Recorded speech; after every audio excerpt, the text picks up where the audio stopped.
রিনিতা ধারাবাহিকে দেখেছিলাম আমরা আশুতোষ বসু অপারেশান শুরু হয়েছে এই খবরটা শিরিন দিয়ে দিয়েছে ওর মাকে। ওর মা ব্যস্ত হয়ে গেছে কিভাবে অপারেশানটা আটকানো যায়। সকলের ঠাকুরের কাছে প্রার্থনা করছে, গান করছে যাতে সুস্থ হয়ে আশুতোষ বসু ফিরে আসে। কান্নাকাটি করছে পারুলও।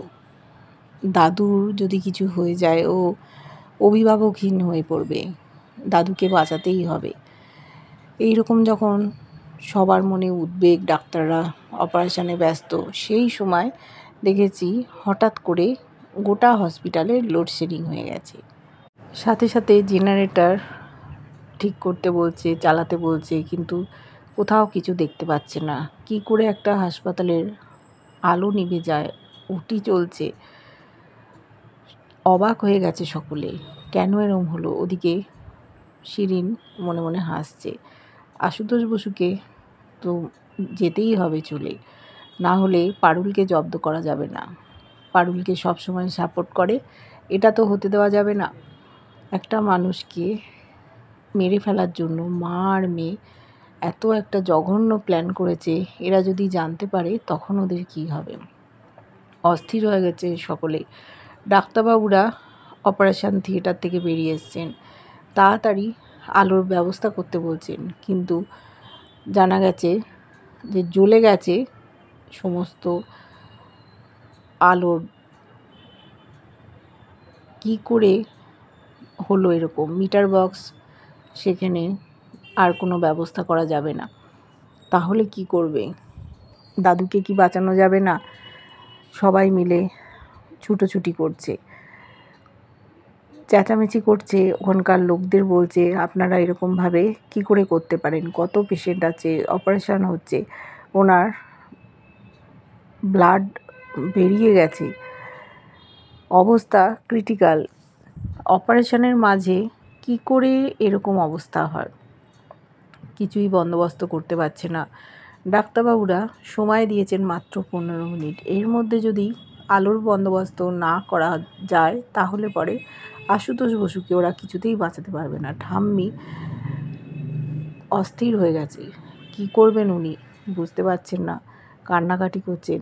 বাড়ির সকলেও ব্যস্ত, কিন্তু আলো কোত্থেকে আসবে? হঠাৎ পারুল বলল, দেখ আমাদের এই সব ভেবে কাজ নেই, তুই আমার সঙ্গে শিগগির আয়। বাড়ির সকলকে বলল যে তোমরাও এসো, আমরা ঠিক আলো জ্বালিয়ে দেবো। সবাই ওর পেছনে ছুটল। পারুল বাইরে গিয়ে বলল, আমরা এইখানে যত গাড়ি আছে গাড়ির থেকে ব্যাটারি নেব, ব্যাটারি দিয়ে আলো সংযোগ করব। ভাবছি অনেকেই যে পারুলের মাথা খারাপ হয়ে গেছে, কী সব কথাবার্তা বলছি, কিন্তু রায়ানের বিশ্বাস আছে, ও ফিজিক্সের মেয়ে, ও অনেক কিছু করতে পারে। তাই গোটা পরিবারকে সাহায্য করতে বলল। ওদিকে শিরিনও পেছন পেছনে এসছে, ওর মাকে ভিডিও কলে দেখাচ্ছে এরা কী করছে। পারুলকে কোনো বিশ্বাস নেই, ওর মাও অবাক। তাও ওরা ভাবছে পারুল কিছুই করতে পারবে না। রায়ানকে বলেছে একটা শাবল নিয়ে আয়, প্রত্যেকের গাড়ির ব্যাটারিগুলো নিতে হবে।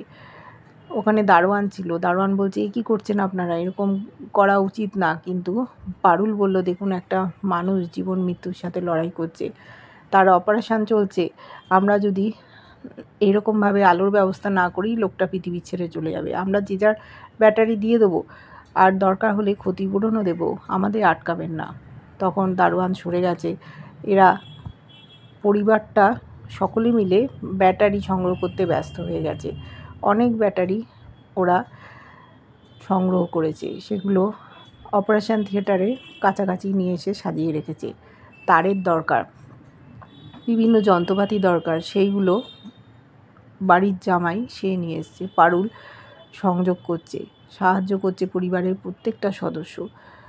শিরিন ভাবছে যে ন্যাড়া গোয়ালের মতো অবস্থা হলো না তো, সমস্ত প্ল্যানটা ঘেটে যাবে।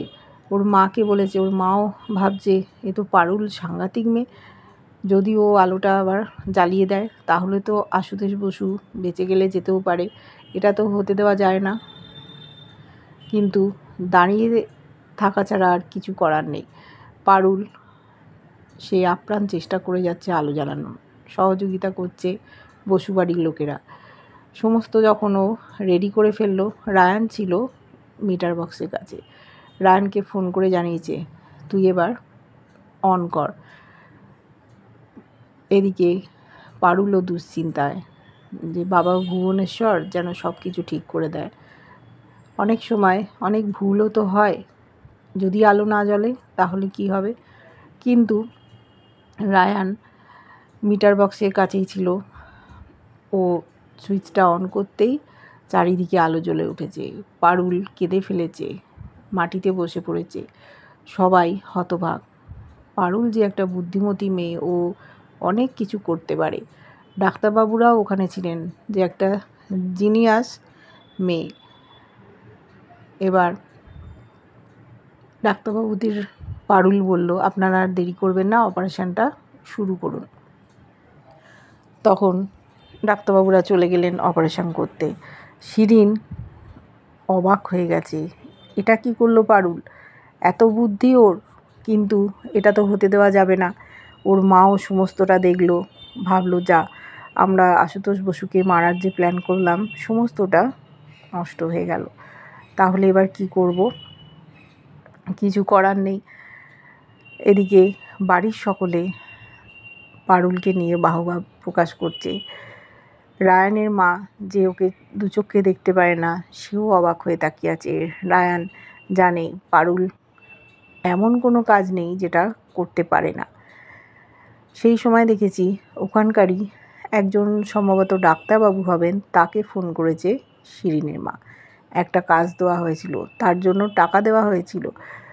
উনি সমস্ত মিটার জ্বালিয়ে দিয়েছিলেন, আলো বন্ধ হয়ে গেছিলো, অপারেশনও বন্ধ, কিন্তু বলছে যে এই মেয়েটা খুব বুদ্ধিমতী।